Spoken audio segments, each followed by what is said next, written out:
संपूर्ण भारत की भूमि पर संपूर्ण विश्व में मकर संक्रांति महोत्सव मनाया जाएगा। लड्डू, तिल का, गुड़ दान करो, मना नहीं है। पर संक्रांति पर्व का जब आप स्नान करें तो भगवान की अविरल भक्ति आपकी एकादशी भी है। आप सभी को बाबा देव अधिदेव महादेगा 2 दिवस तक संपूर्ण भारत की भूमि पर संपूर्ण विश्व में मकर संक्रांति महोत्सव मनाया जाएगा। अपने अपने घरों में रहकर लोग इस पावन उत्सव को खिचड़ी, लड्डू, तिल का, गुड़ और कुछ दान, और उसमें भी सबसे मूल दान है भगवान की भक्ति का दान, अर्थात भगवान के भजन स्मरण का दान। आप दान करो, मना नहीं है, परंतु ये प्लास्टिक की चाय की चलनी और आटा छानने की चलनी और प्लास्टिक के बर्तन और ये सब चीज़ें दान करना करो, आपका मन हो तो, हमारे की तरफ से कोई मना नहीं हो। पर सबसे बड़ा दान है भगवान के भक्ति का, भजन का दान, भगवान का भजन का दान। राम नाम, कृष्ण नाम, शिव नाम। प्रयास करिए मकर राशि के अंतर्गत जब सूर्य प्रवेश करे और आप जब मकर का स्नान करें और मकर संक्रांति पर्व का जब आप स्नान करें तो भगवान की अविरल भक्ति आपके भीतर समा, भगवान की अविरल भक्ति आपको प्राप्त हो। और इस पवित्र भक्ति के बल पर, इस पवित्र भक्ति भगवान की सुंदर आनंदमय स्वरूप को धारण कर सके। महाराज आज सुंदर एकादशी भी है। आप सभी को बाबा देव अधिदेव महादेव की इस सुंदर आनंदमय एकादशी के लिए भी बहुत बहुत साधुवाद। अपने जीवन को सार्थक बनाने का प्रयास करिए, भगवान की भक्ति में डूबने का प्रयास करिए और जितना बन सके उतना भगवान की भक्ति में डूबने का प्रयास करिए। मंगल परिवार, गुप्ता परिवार, ऑस्ट्रेलिया का शर्मा परिवार अगर ये पावन मानसरोवर शिव महापुराण की कथा को करवा रहा है तो आपके भीतर ये भाव प्रकट होना चाहिए कि आप इस पावन कथा को सुनने के बाद आपके भीतर ये भाव प्रकट हो कि हम भगवान शंकर के कृपा पात्र होकर भगवान शिव की गंगा स्नान, यमुना स्नान, कुंड का स्नान, सरयू का स्नान, मानसरोवर का स्नान हम अपने भाव से कर रहे हैं, हम अपने दिल से कर रहे हैं। आवाज पकड़ रहा है, अपने मन निर्मल चित्त से, निर्मल भावों से, निर्मल मन हम भगवान को पाने का प्रयास करें तो भगवान मिलता है। आज मकर संक्रांति का जो दिवस है वो कोई साधारण नहीं। आप लोग दान करते हो मकर संक्रांति पे? कितनी चीजें दान करते हो? और सुहागन माताओं को देते हो ना? क्या देते, कितने देते हो? 13, 14 कितने हैं? 14। कौन से पुराण में लिखा है कि 14 चीज देना चाहिए? अरे बोलते जाओ जरा जल्दी जल्दी, बड़ी मुश्किल से तो पकड़ाई में आते हो तुम शिवरी नारायण वालों। 14 चीजें दान देना है। किस पुराण में लिखा है? कोई तुमसे पूछ सकता है तो महाराज आप कह सकते हो अग्नि पुराण में वर्णन आता है। कौन से पुराण में लिखा है? अग्नि पुराण में लिखा। देव ऋषि नारद भगवान विष्णु के पास जाकर पूछते हैं, नारायण कृपा करिए। भगवान विष्णु ने पूछा क्या बात है, बोलिए। देव ऋषि नारद क्या चाहते क्या हो वो बताओ। महाराज हमें इतना सा बता दो, शिव जी के यहां जाते हैं तो पहले उनके द्वारपाल से पूछना पड़ता है अंदर जाने के लिए। ब्रह्मा जी के यहां जाते हैं तो ब्रह्मा जी के द्वारपाल से पूछना पड़ता है। इंद्र के यहां जाते हैं तो इंद्र के द्वारपाल से पूछना पड़ता है। हम जितनी भी जगह जाते हैं तो कोई ना कोई द्वारपाल से हमें पूछना पड़ता है अंदर जाने के लिए। भगवान देव ऋषि नारद कह रहे हैं, नारायण से कुछ ऐसी कृपा कर दो कि हमें किसी से आज्ञा लेना ही नहीं पड़े। भगवान विष्णु तो उनकी बात को बस थोड़ा सा सुने और अंदर चले गए। नारद जी को लगा हमारा तो कोई जवाब ही नहीं दिया। नारद जी वहीं पर टिक गए, खड़े रहे, नाम जाप करते। विष्णु वापिस आए और देवऋषि नारद से कहा एक काम करो, जब सूर्य मकर में प्रवेश करते हुए उत्तरायण की ओर जावे, उस घड़ी, उस पल में देवऋषि नारद तुम 14 बार भगवान के नाम का, शिव नाम का दान दे दीजिए। भगवान नारायण के नाम का, राम नाम का, कृष्ण नाम का दान दे दीजिए। अब देखो यहां पर यह नहीं लिखा कि प्लास्टिक का डब्बा दो, समझ लेना जी जी हो अच्छे से, कि लोगों ने दान को कितना भ्रष्ट कर दिया वो बताया जा रहा है। अग्नि पुराण में यह नहीं लिखा कि तुम प्लास्टिक की चाय की चन्नी दो 14, बाल्टी दो 14, या प्लास्टिक का डब्बा दो 14 है। यहां पर यह नहीं लिखा है कुछ भी हो। यहां क्या लिखा अग्नि पुराण में कि मकर संक्रांति के दिन जब सूर्य उत्तरायण भाव में प्रवेश करे, मकर में जावे, उस समय पर देवऋषि नारद तुम्हारे मुख से अगर 14 बार भगवान के नाम का दान 14 जीवों को दे आओगे तो किसी भी देवता के पास जाओगे, तुम्हें परमिशन की जरूरत नहीं पड़ेगी, तुम डायरेक्ट प्रवेश कर जाओगे। डायरेक्ट तुमको अगर वैकुंठ में डायरेक्ट प्रवेश करना हो तो बिना पूछे, तो उसके लिए कहा ही मकर संक्रांति पे दान दो। तो किस चीज का दान देना है महाराज? प्लास्टिक का डब्बा नहीं, बाल्टी नहीं, चन्नी नहीं, फिर किस चीज का दान?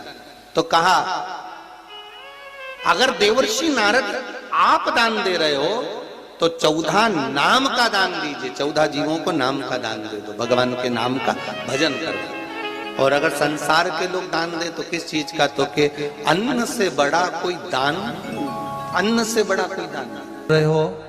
1 रुपया भी अगर आप शिव महापुराण में दान कर रहे हो, 1 रुपया भी अगर कुबेरेश्वर महादेव को दान दे रहे हो, 1 रुपया भी अगर मंदिर में दान कर रहे हो, 1 रुपया भी अगर आप शिव महापुराण में दान कर रहे हो, 1 रुपया भी अगर कुबेरेश्वर महादेव को दान दे रहे हो, 1 रुपया भी आप अगर भगवान को दे रहे हो, तो इस व्यासपीठ ने पहले भी कहा, आज फिर कहते हैं, किसी से मांग कर मत देना, किसी से कर्जा लेकर मत देना।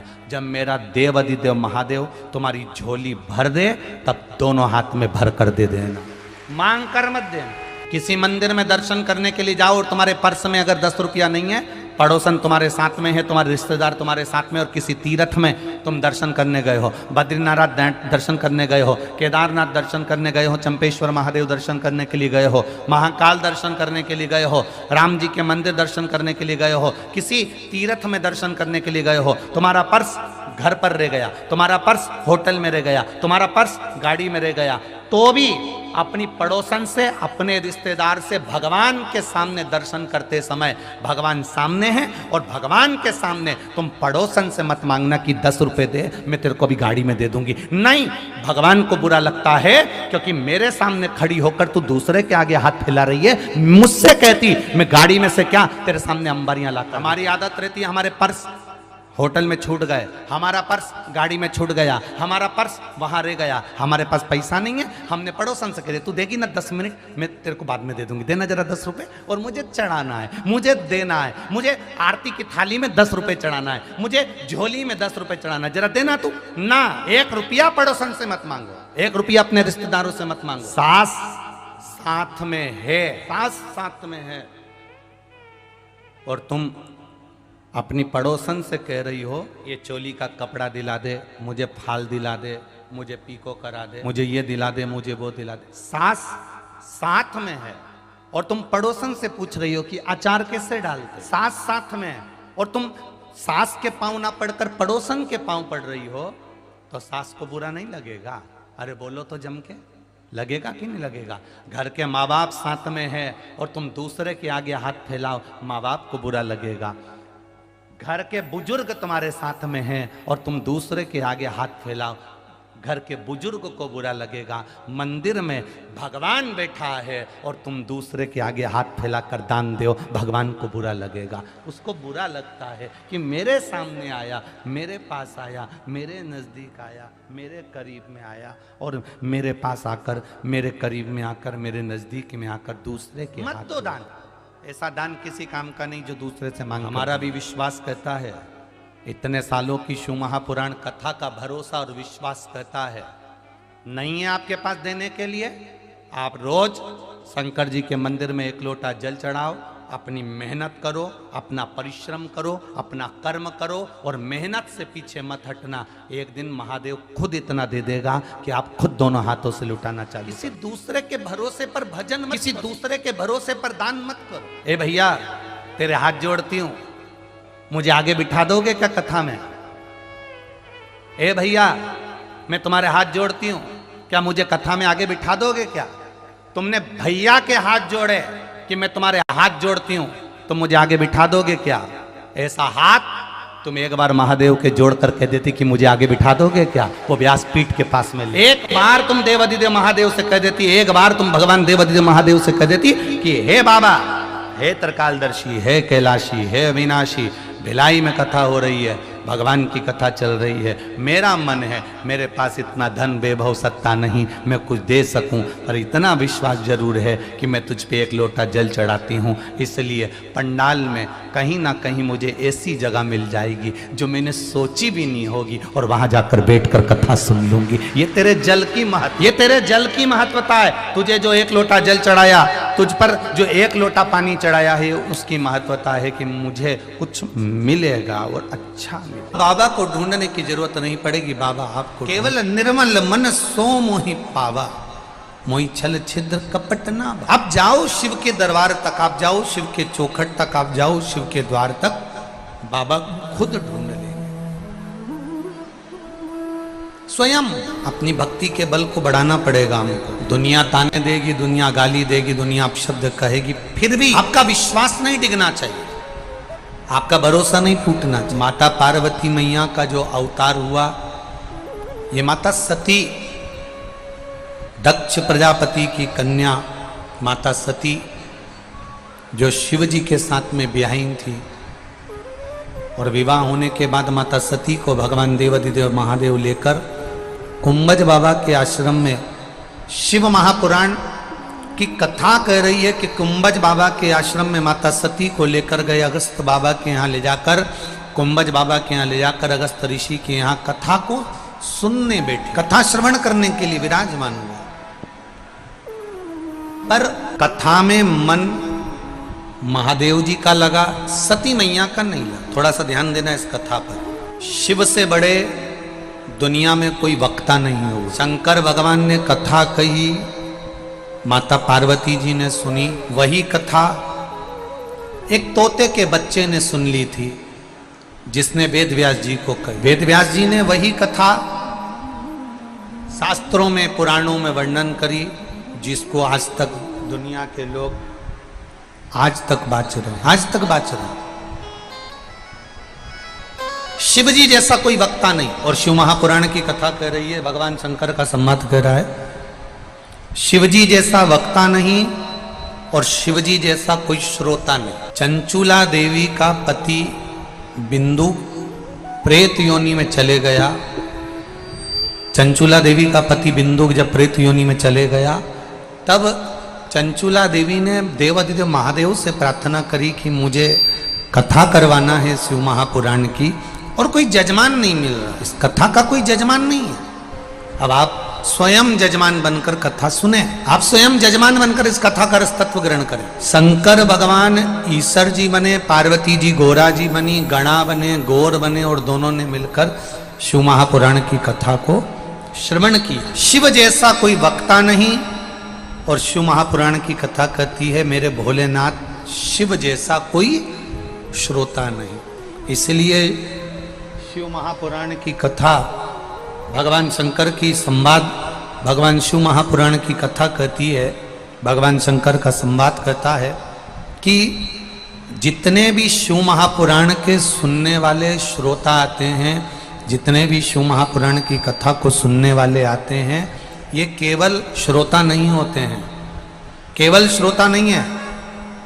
शिव महापुराण की कथा कह रही है, ये केवल श्रोता नहीं, शिव महापुराण की कथा कहती है ये सब जितने भी सुनने के लिए आए हैं, ये सब शंकर भगवान का ही एक स्वरूप होते हैं, जो शिव महापुराण की, ये स्वयं शिव का एक स्वरूप, ये स्वयं शंकर भगवान का एक प्रतिबिंब। श्री शिवाय नमस्तुभ्यम, श्री शिवाय नमस्तुभ्यम, हर हर महादेव। यह उपाय आप मकर संक्रांति के दिन क्या करें, क्या न करें, और कब और किस चीज़ का दान करें, इस उपाय को आप जरूर देखें। मकर संक्रांति के दिन षटतिला एकादशी भी है, तो एकादशी मकर संक्रांति दोनों एक ही दिन पड़ रहा है। यह उपाय आप अच्छा से देखें और अच्छा से समझें, और गुरु जी के द्वारा बताए गए इस उपाय को करें।